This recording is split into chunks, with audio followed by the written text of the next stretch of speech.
네, 정혁진 변호사 모셨는데요.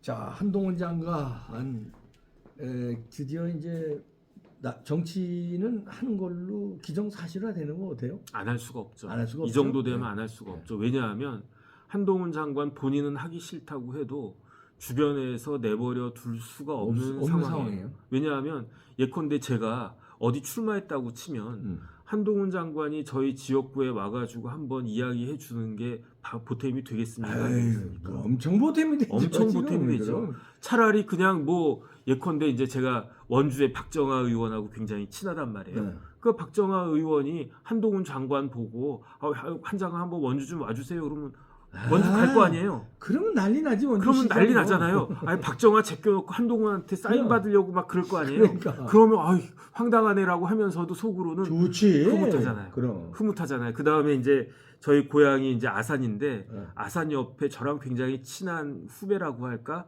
신범철 차관이 신범철 차관에. 그 천안 갑에서 출마하고 지금 준비하고 있단 말이에요. 네. 신 차관 같은 경우는 지난번에 떨어졌어요. 떨어졌는데 내년에는 어떨지 모른단 말이에요. 그런데 이런 상황에서 그 한동훈 장관 딱 와가지고 그러면 저는 지난번에 이전까지 계속 선거에 여왕 한 사람이 누굽니까? 박근혜 전 대통령이잖아요. 네. 박근혜 전 대통령 한번 왔다 가면 상황이 싹 바뀌잖아요. 그렇죠. 그런데 그 정도 영향이 있을 수 있지 않을까 그런 생각이 들고요. 네. 그다음 지난번 이제 대구에서 뭐 이렇게 뭐 3시간씩이나 기다리고 그랬다는 걸 딱 보고 전 어떤 걸 느꼈냐면 야, 우리나라 국민들이 영웅을 기다리고 있구나. 그럼 영웅을 그렇게 목말라 하고 있구나. 그런데 영웅이 우리나라에 굉장히 많아요. 체육계에도 있고 뭐 그 연예계에도 있고 뭐 문화계에도 있고 정치계에 없어. 있고, 정계에 없어요. 정계에 없어. 정계에 없는데 야 드디어 사람들이 기다리던 그러한 그 히어로가 나타나는구나. 왜냐하면 한동훈 장관은 대구하고 아무런 그 관련이 없어요. 맞아요. 한동훈 장관이 대구에서 태어나지도 않았고 대구에 학교를 다니지도 않았고 뭐 아버지는커녕 할아버지도 대구 사람도 아니고 그 다음에 심지어 검사들은 이렇게 막 돌아다니잖아요. 임지가. 그러니까 뭐 중앙지검에 초임을 받는다고 해도 뭐 순천도 가고 뭐 대구도 가고 부산도 윤석열은 가고 그런데 그래도 윤석열 대통령은 대구에서 근무한 적이 있어요. 검사 시절에. 윤석열 대통령은 초임이 대구였어요. 그러니까. 그 다음에 이제 고등검찰청에 이렇게 유배도 대구에서 유배됐고. 근데 한동훈 장관은 거기 근무지가 없었어요? 전혀 없었어요. 야, 근데 그렇게 여러 같은. 그러니까요. 야, 대단하다. 그게 왜 그러냐면 이제 법원은 그 인사 시스템이 어떻게 돼 있냐? 아니, 너 서울에서 한번 근무했어? 그럼 너 한번 지방 내려가. 그다음 지방에서 근무했으니까 한번 수도권으로 한번 와. 수원 정도. 그런 다음 뭐 다시 서울 오든지 지방 내려가든지. 그게 성적 순으로 이렇게 딱 루틴하게 그 가는데 법원은 그렇게 가는데 검찰은 안 그래요. 안 그렇구나. 검찰은 일단은 성적 순으로 이제 중앙지검에 옛날에 이제 한동훈 장관 검찰 초임할 때는 중앙지검이 없었고 그냥 서울지검이었어요. 그러니까 아마 1등 했을 것 같아. 그러니까 서울지검이 초임이었겠죠. 네. 그러면은 근데 이제 일을 잘 못해. 그러면 이제 지방으로 이제 하방시켜요. 근데 일을 잘해. 그러면 지방으로 안 내려보내줘요. 그래가지고 한 기수에 한두 명 정도 뭐 아니면 여러 기수에 한두 명 정도 되는 최고 엘리트 검사들은 어떻게 하냐면 서울에서만 근무해요. 검찰은. 그게 한동훈이구나. 근데 한동훈 어떻게 근무했는지 제가 쭉 그 팔로우업을 해봤더니 중앙지검, 그다음 대검, 그 다 서초동에 있어요. 대검. 법무부 과천에 있어요. 그다음 청와대. 요렇게만 근무했었고요. 지방 근무 딱 2번 있었는데 하나가 제가 조금 전에 이야기한 자천대가 아니요 그냥 루틴하게 루틴하게. 한 번 정도 갔다 와야지 하면서 그래? 그게 어디냐면 신범철이 있는 천안. 그 다음에 부산지검에서 한 번 근무하고 왜냐하면 그 다음 검찰은 어떤 데를 선호하느냐 판사들은 서울하고 가까운 데를 선호해요. 그러니까 연수원 성적이 서울이 가장 성적 좋은 사람들이고 그 다음 수원, 대전 이렇게 쭉 내려가는데 검찰은 그렇지가 않아요. 검찰은 큰 도시를 선호해요. 그럼 서울 아니면 부산 뭐 이렇게. 서울을 제일 선호하고 그 다음에 뭐 그 부산을 선호하고 그 다음에 대전보다 대구를 선호하고 뭐 이런 식이거든요. 근데 한동훈 장관은 제가 쭉 봤더니 나중에 뭐 이렇게 뭐 좌천되기 이전까지 그때까지는 지방 근무 딱 2번밖에 없었어요. 천안하고 부산. 그러니까 그 이야기는 뭐냐면 대구하고는 아무런 상관이 없고요. 그다음에 이번에 대구에 내려간 게 정치하려고 내려간 게 아니에요. 스마트 센터라고 있단 말이죠. 그건 법무부 장관은 의뢰 가는 거라며요. 스마트 센터가 뭐냐면 이게 스마일 센터. 스마일 센터. 스마트가 아니고 스마일. 스마일 센터. 왜 스마일 센터면 이게 가슴 아픈 일이에요. 스마일 센터가 범죄 피해자들을 이렇게 케어해 주는 센터예요. 그러니까 범죄를 내가 당했어요. 내가 다치기도 하고 돈도 뺏기고 뭐 별별 나쁜 짓을 갖다가 범죄자한테 당했단 말이에요. 그러면 어떻게 되겠습니까? 하늘이 노랗고 인생이 막 망가지고 그러지 않았습니까? 그렇죠. 그런 사람들한테 웃음을 다시 회복해 주자. 그래서 말로는 스마일 센터인데 영어 그 사이트명은 리스마일이에요. 다시 웃게 해주자. 그래서 이전까지는 우리나라 그 교정 업무가 이런 범죄자들을 어떻게 교화시킬 것이냐, 어떻게 그 커렉션할 것이냐, 바로잡을 것이냐 여기에 방점이 있었는데 이젠 방점이 옮겨가요. 피해자.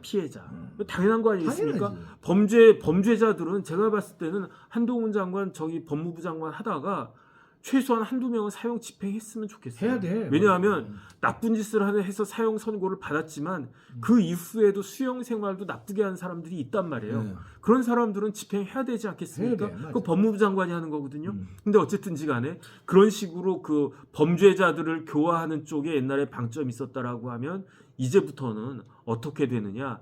이제 새롭게 이제 범죄 피해자들을 우리 사회가 케어해 줘야 된다 해가지고 전국에 스마일 센터가 16군데가 있어요. 가장 최근에 생긴 데가 어디냐? 목포에 생겼어요. 그 목포 개소식에 누가 갔느냐? 박범계 전 장관이 갔어요. 박범계도 가놓고. 박범계 전 장관이 스마일 센터 간 게 제가 그 홈페이지 들어가가지고 일일이 체크해봤거든요. 제가 확인한 것만 4번이에요. 어디냐면 광주, 수원, 목포 그리고 대전. 야, 대전은 지역구고. 그렇죠. 야, 그다음에 광주, 목포 다 그런 데를 목포 갔었는데 근데 저기 이 박사님 박범계 장관이 스마일 센터에 갔다라고 한 거 혹시 기억하세요? 난 이번에 알았어요. 이번에 사람들이 가지고 난리치니까 스마일 센터라고 하는 것이 있다라고 하는 거를 이번에 알았어요. 알았다니까? 그 박범계 장관이 다 그 스마일 센터 홈페이지에 옛날 본인 뭐 광주 갔다 오고 목포 갔다 오고 대전 갔다 오고 올려놓은 거 봤더니 거기 직원들 한 대여섯 명, 7, 8명 같이 사진 찍은 게 그게 전부예요. 근데 똑같은 법무부 장관인데 똑같은 스마일 센터인데 한동훈이 가니까 어떻게 됐습니까? 난리 났잖아요. 이게 옛날에 이제 박근혜 전 대통령이 서문시장 가고 윤석열 대통령이 서문시장 갔을 때 거기 상인들이 뭐 박근혜 뭐 이랬잖아요. 이번에는 한동훈 장관이 서문시장 간 게 아니에요. 그 대구 하면 제가 대구백화점 기억하는데 지금 있는지 모르겠지만 대구백화점이 대구 한복판이라면서요.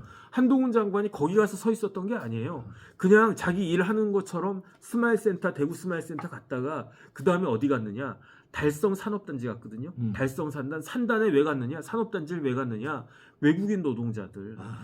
법무부 장관이 해야 되는 게 검찰만 있는 게 아니고 행영, 출입국 이런 걸 한단 말이에요. 그럼 달성에 왜 갔느냐? 외국인 노동자들 비자 문제 때문에 달성 산단 갔다가 일 마치고 동대구역인지 그 KTX 그 역에 딱 도착한 거예요.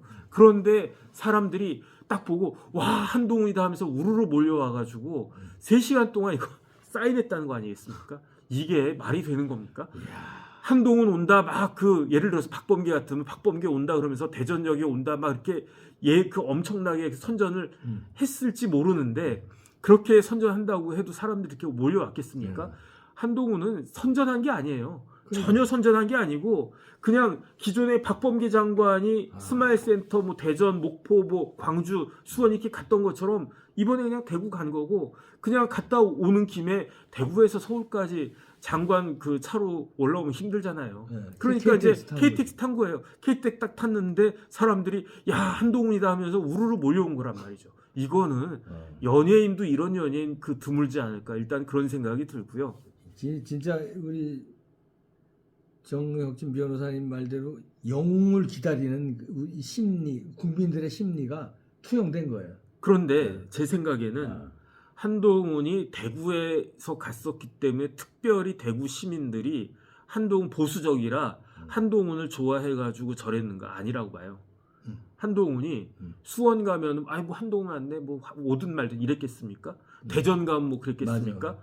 대전에 가든 뭐 수원에 가든 제 생각에는 춘천에 가면 더 심할 것 같고. 맞아. 왜냐하면 아버지 고향이라고 하니까. 아, 그렇겠지. 그 다음에 뭐 김천을 가든 안동을 가든, 심지어 저는 광주 가도 전주 가도 한동훈이다 막 그러면서 사람들 엄청나게 많이 그럴 것 같아요. 달려올 것 같아요. 그게 광주에서. 신드롬 아니겠습니까? 그러니까 그거를 옆에서 딱 지켜보는데 박정하가 신범철이 야, 저 사람 그냥 장관 계속 하도록 해야 되겠다 이러겠습니까? 그렇지. 저 사람 무조건 저기 출마해가지고 출마한다고 해서 선대본부장이든 무슨 해가지고 다 좋고 일단은 우리 지역구에는 지역구에. 꼭 와줘야 되겠다. 그러면서 어떻게 한동훈이랑 누가 친해?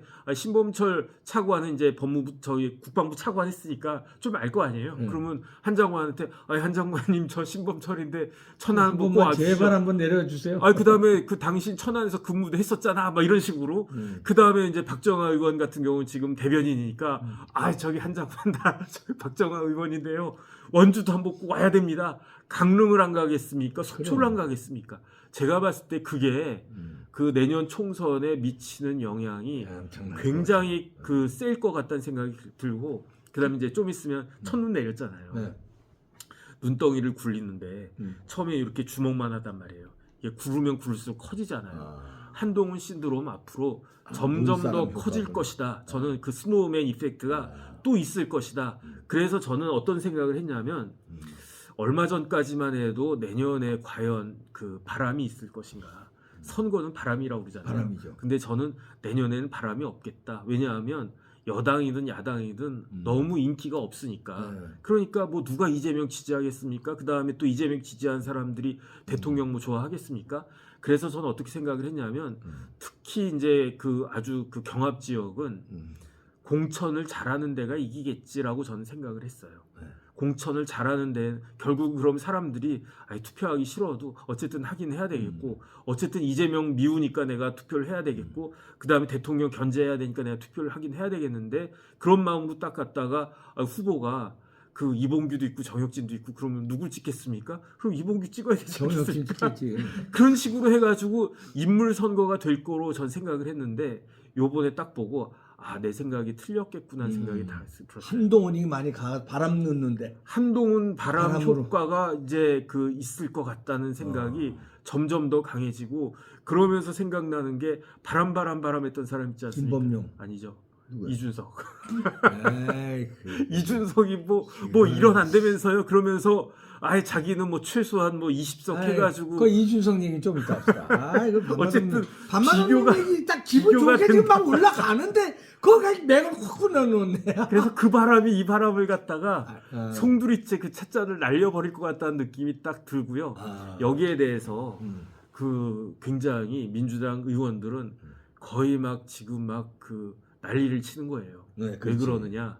부러우니까. 그렇지. 나도 어디 나가면 사람들이 줄 서가지고 이재명 이렇게 해주고 싶고 그 다음에 또야 민형배 민형배 막 이랬으면 좋겠는데 아니잖아요. 나도 3시간이 아니라 10시간이라도 내가 사인해주고 싶은데 거기 사인해달라고 하는 사람이 누가 있겠습니까? 그러니까. 그러면서 부럽기도 하고 그 다음에 두렵기도 할 거다. 저는 그런 생각이 듭니다. 바람. 그게 윤석열 대통령 바람이 불었었잖아요. 네네. 그러니까 영웅을 그때도 기다렸는데 그때 영웅 기다린 건 그거였어요. 하도 무법천지니까 이재명 같은 문재인 같은 사람들이 사법 처리가 안 되니까 그 검사 출신에 깡단이 있는 우리 윤석열 대통령이 뭔가 해줄 것 같아서 바람이 불었고 결국은 대통령이 됐는데 지금 한동훈 바람은 왜 부냐면 그래서 1년 반이 지났는데 윤석열 대통령이 해결을 안 해줘. 그러니까 한동훈이는 좀 해줄래나? 이래서 그 바람이 살짝 옮겨진 거거든. 물론 아직까지 윤석열 대통령에 대한 기대는 가지고 있습니다. 특히 자유우파 국민들이. 그래도 윤석열 대통령이 화끈하게 이재명이고 뭐고 다 집어쳐넣었으면 한동훈 바람이 약했을 수 있는데 이게 아직까지 이재명이 설치잖아요. 아직까지. 그러니까 한동훈 바람이 더 거세지는 게 아닌가. 저는 역풍일 수도 있어요. 왜 왜 역풍이냐면 무슨 소리? 강서구청장 선거 있었잖아요. 네. 그러니까 위기감이 확 드는 거예요. 그렇지. 그러니까 안 되겠다. 바람을 기운을 불어 넣어 줘야 되겠다. 그런데 여당에 바람 넣어줄 사람이 누가 있습니까? 뭐 장제원의 바람을 넣겠습니까? 아이고. 김기현의 바람을 그건 넣겠습니까? 바람을 끄는 사람들이지. 그래. 그러니까 안 되겠다 이렇게 찾다 보니까 아. 한동훈이 나타난 거예요. 그러니까 한동훈이면 괜찮지. 한동훈이면 해야지. 그다음에 저는 어떤 생각을 하냐면 민주주의는 노소가 동락하는 제도예요. 그렇지. 그러니까 젊은이나 그 나이 든 사람이나 같이 이렇게 즐기는 게 민주주의인데 그런데 기본적으로 이제 나이 드신 분들은 이제 보수적이라고 치고 그런데 젊은 사람 같은 경우에는 한동훈에 대해서 제가 봤을 때 카타르시스를 느낀다는 생각을 저는 해요. 어떤 의미냐면 한동훈이 계속 얻어맞았잖아요. 누구한테? 국회의원들한테. 그렇지. 어떤 식으로 말도 안 되는 방식으로 뭐 청담동에서 뭘 했다느니 뭘 했다니 뭐 가짜 뉴스로. 뭐 그다음에 뭐 이런 사유니 뭐 탄핵을 당해야 된다. 그 이야기를 딱 저런 걸 보면서 저는 어떤 생각을 하냐면 젊은이들이 저게 한동훈이 나구나라는 생각을 할 거거든요. 왜냐하면 50대 저 같은 꼰대들이 부장 뭐 이런 타이틀 딱 달고 그 다음에 이제 임원은 안 되고 고참 부장이란 말이에요. 그러면 이제 뭐 더 이상 뭐 재미도 없고 그러니까 젊은 애들 보고 뭐 이것도 시키고 저것도 시키고 막 깬단 말이죠. 그런데 50대 부장들이 실력이 있으면 임원이 됐겠죠. 근데 실력도 없으니까 그러니까 뭐 파워포인트도 제대로 못하고 엑셀도 못하고 그런 사람들이 그냥 계속 깨는데 깨짐을 당하는 그러한 그 젊은이들 입장에서 보면 얼마나 황당하고 얼마나 기분 나쁘겠습니까? 그렇다고 들이받을 수는 없고 그런데 한동훈은 들이받잖아요. 꼰대 같은 짓을 하는 그 국회의원들에 대해서 들이받으면서 그 눈 똑바로 뜨고 지적을 갖다가 하고 근데 그 지적이 옳거든. 맞아. 틀린 말이 하나도 없어. 그리고 그다음에 그렇게 하니까 어떻게 됩니까? 김의겸 같은 사람은 꿀먹은 사람처럼 어버버하면서 아무 말도 못하고 있고 그러니까 야 한동훈 멋있다. 한동훈 스마트하다. 저렇게 돼야지 우리 사회가. 그렇지. 저는 이제 그런 생각들을 젊은이들이 하고 그렇기 때문에 이제 한동훈에 대한 인기가 갈수록 올라가 있고 그 다음에 결국 그거를 누구한테 기대했었느냐? 이준석한테 기대했었는데 이준석은 그런 역할을 전혀 하지 못하고 오히려 이준석은 스스로 꼰대가 되어버렸고 그러니까 모든 그 나이든 사람들의 기대나 젊은 사람들의 열망이 한 사람한테 한동훈한테 가고 있다. 저는 그렇게 판단이 됩니다. 네, 한동훈의 바람 지켜보시죠. 태풍으로 갑니다. 한동훈 화이팅!